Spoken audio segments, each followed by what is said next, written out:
Assalamualaikum warahmatullahi wabarakatuh. Salam jumpa lagi dalam resensi buku. Ya, hari ini kami mau meresensi buku dengan judul Merancang Arah Baru Demokrasi karena ini menjelang pemilu. Ya, buku agak tebal, sekitar 899 halaman. Buku sangat tebal sekali tentang demokrasi, terbit tahun 2014. Jadi 5 tahun yang lalu. Ya. Buku diterbitkan oleh Kepustakaan Populer Gramedia tahun 2014.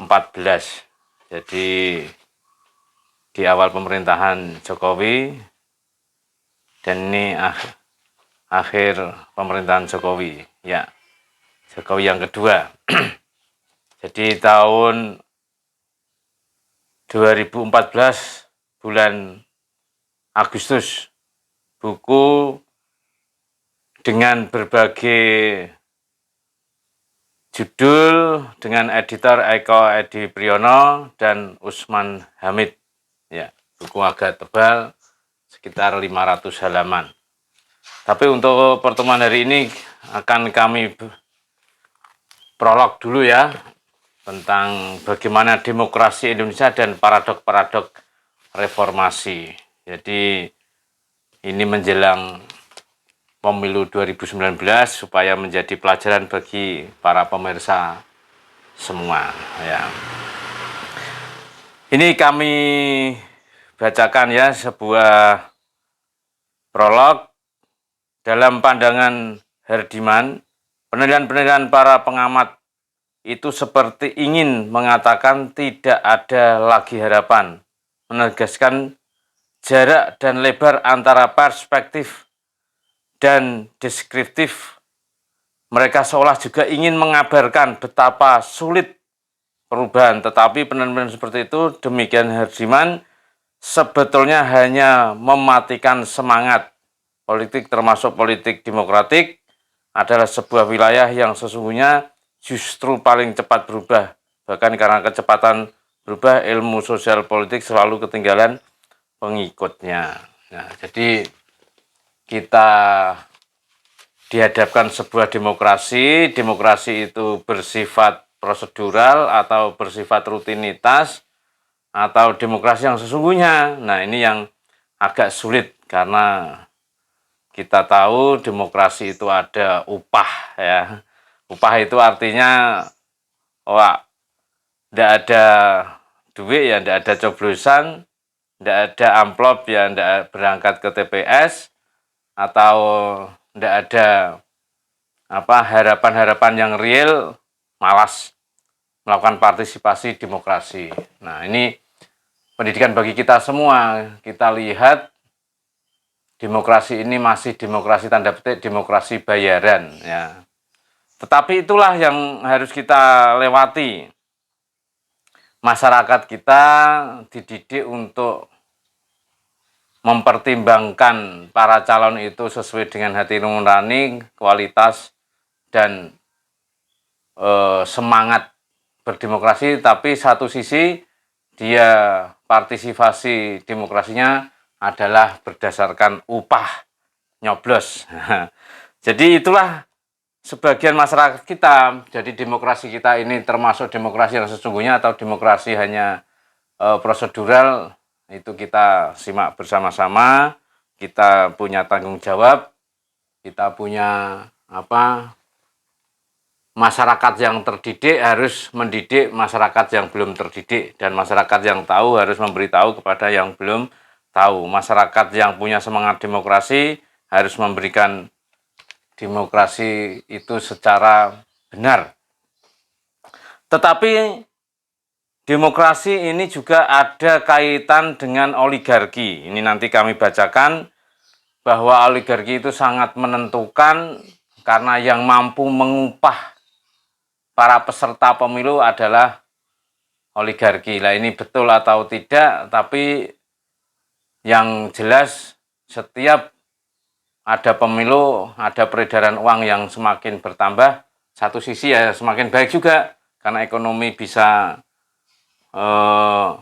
meningkat karena ada peredaran uang yang bertambah, tetapi satu sisi memanipulasi demokrasi. Ini kami bacakan juga, kebebasan yang seharusnya berkembang adalah kebebasan sipil atau civil liberties.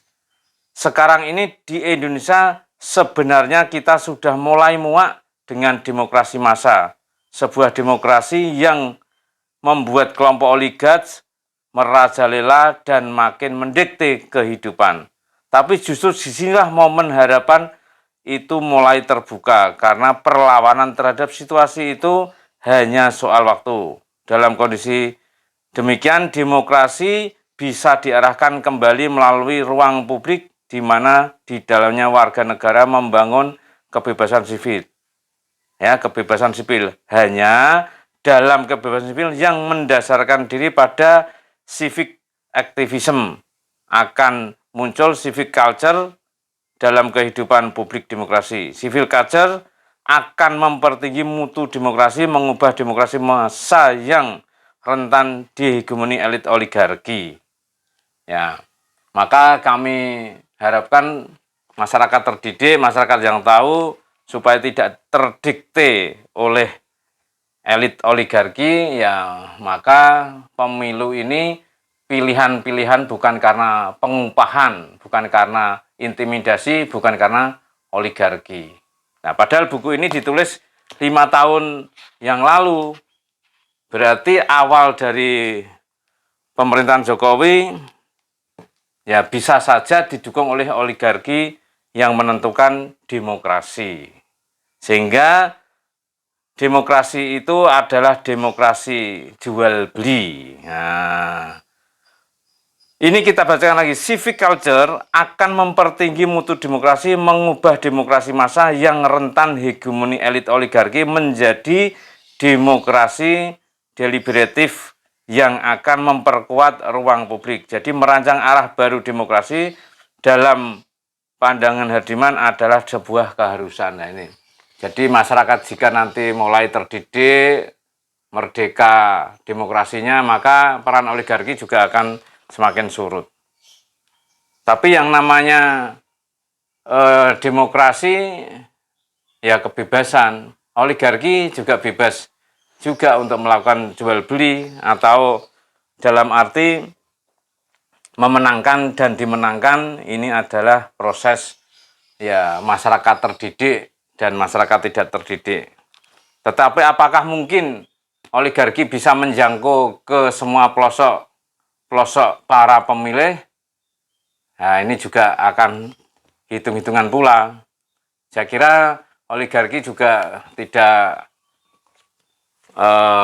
gampang mengeluarkan kekayaan untuk pemenangan tertentu. Dia juga akan menghitung-hitung untung ruginya juga. Nah, ini kalau oligarki tetap akan hitung-hitungan secara kapitalistik.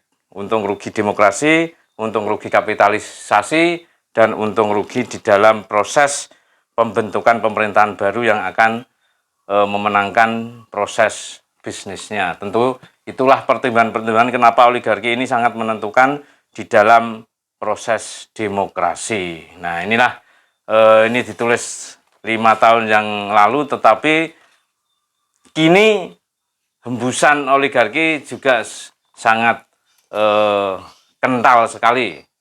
Nah, tapi oligarki itu siapa ya kita tidak tahu, karena ada pemain kecil dan pemain besar. Pemain kecil itu para calon di tingkat lokal juga bagi-bagi amplop istilahnya untuk menentukan, untuk memilih pembagi amplop tersebut. Nah, itulah yang harus kita pahami. Demokrasi ini adalah demokrasi yang terbeli, bukan demokrasi yang sungguh murni. Tapi itulah proses ya.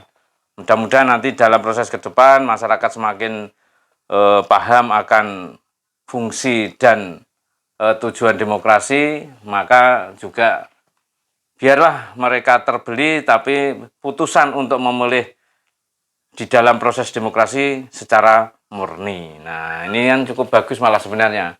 biar peredaran uang bertambah karena uang itu tersimpan pada ya kantong-kantong oligarki, kemudian ada pemilu secara berkala uang-uang itu bisa beredar kembali. Ini cukup bagus sebenarnya. Jadi supaya uang ini beredar ke masyarakat, tetapi pilihan-pilihan masyarakat tersebut juga murni karena pilihan-pilihan mereka untuk mendapatkan para pemimpin yang baik. Sebenarnya itu. Jadi biarlah mereka membagi uang, tapi biarlah yang dibagi uang itu berpikir secara mandiri, secara bebas, tapi menjaga kualitas demokrasi.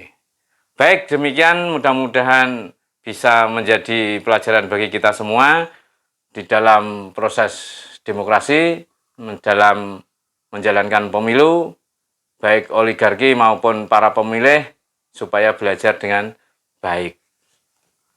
Ya, mudah-mudahan negara berjalan dengan baik. Assalamualaikum warahmatullahi wabarakatuh.